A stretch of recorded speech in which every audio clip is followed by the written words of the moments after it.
यह बात 2018 की है।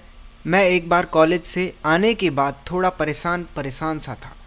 सोचा अगर थोड़ा बाहर घूम आऊं तो शायद मन हल्का हो जाएगा। यह सोचकर मैं घर के पास वाले पार्क में थोड़ा टहलने के लिए चला गया। बाहर की हवा, बच्चों का शोर काफ़ी भला लगा। लेकिन अभी भी ना जाने क्यों मन की उदासी खत्म नहीं हो पा रही थी।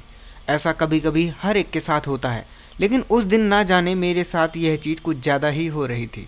मैं यूं ही चुपचाप बैठा हुआ था कि मेरे कंधे पर किसी ने हाथ रखा और बड़े प्यार से पूछा, दुखी क्यों हो बेटा?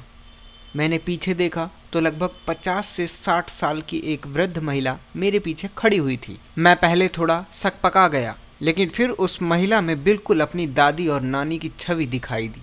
तो मैंने अनमने मन से जवाब दिया, आंटी बस यूं ही थोड़ा उदास था।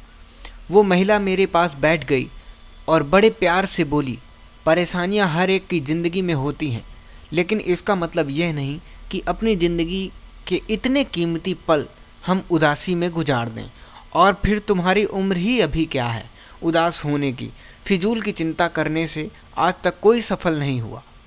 अपने काम में ध्यान लगाओ, तुम्हें फल अपने आप मिल जाएगा।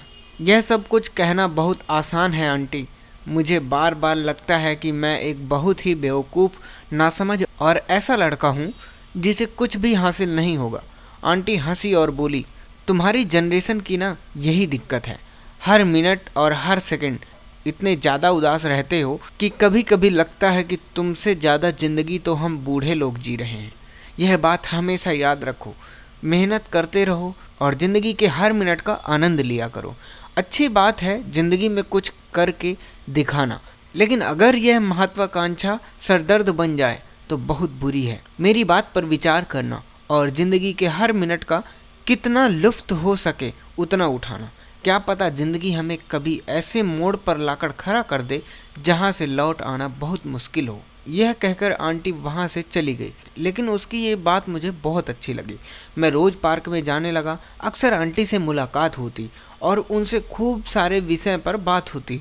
आंटी का चेहरा आज भी याद है। हरदम हंसती रहती, खिलखिलाती रहती और जिससे भी वह मिलती यही सलाह देती थी कि ज़िंदगी के हर मिनट का खूब लुत्फ़ उठाओ। उनका व्यक्तित्व इतना करिश्मई था कि हर व्यक्ति उनसे बात करने और अपनी समस्याओं का समाधान पूछने के लिए उत्सुक रहता। एक दिन जब मैं पार्क गया और काफ़ी देर तक टहलता रहा, लेकिन आंटी नहीं दिखाई दी। बड़ा अजीब लगा, क्योंकि शाम 5 बजे आंटी अक्सर बाहर दिखाई देती थी। मुझे लगा कि शायद थोड़ी तबीयत खराब होगी, इसलिए नहीं आई होगी। लेकिन करीब एक हफ्ते आंटी पार्क नहीं आई। एक बार को लगा कि उनके घर जाकर उनका हालचाल पूछाऊं, लेकिन पता नहीं क्यों एक अजीब सी घबराहट के कारण हिम्मत नहीं हुई। कुछ दिन और इंतजार किया, फिर जब रहा नहीं गया तो उनके साथ टहलने वाली एक वृद्ध महिला के पास गया और आंटी के बारे में पूछा। वह वृद्ध महिला कुछ देर चुप रहने के बाद बोली, तुम्हें सच में नहीं पता कि उनके साथ क्या हुआ?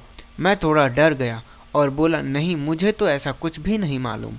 तब उस महिला ने जो बताया उसे सुनकर मेरे पैरों तले ज़मीन खिसक गई। वह आंटी, जो कि एक सरकारी स्कूल से रिटायर्ड टीचर थी और जो खूब हंसकर सबसे मिला करती थी, सबका हौसला बढ़ाया करती थी, उसकी ज़िंदगी वास्तव में इतनी खुशहाल नहीं थी। उनका बेटा अपनी नौकरी छूटने के कारण भयंकर तनाव में आ चुका था और दिन रात शराब का सेवन करने लगा था। शराब की बुरी लत से उसका लीवर खराब हो गया था। एक दिन वह इस दुनिया से चल बसा। अब अपनी बीमार हो चुकी बहू और इकलौते पोते को संभालने की जिम्मेदारी उन्हीं की थी। मैं करीब 5 मिनट तक वहीं खड़ा रहा और आंटी के बातों को याद करता रहा। मैंने सोचा, इतना भयंकर दुख होने के बावजूद वह आंटी इतनी खुशी से जीने का हौसला रखती थी, तो फिर मैं क्यों नहीं? और कहानी का अंत यहीं से हो जाता है। और इस कहानी से आपको क्या शिक्षा मिलती है आप कमेंट करके ज़रूर बताएं, और हो सके तो किसी भी मुश्किल में आप अपने आप को अकेला और कमज़ोर ना समझें। इसी तरह की कहानी देखने के लिए चैनल को सब्सक्राइब करें। धन्यवाद।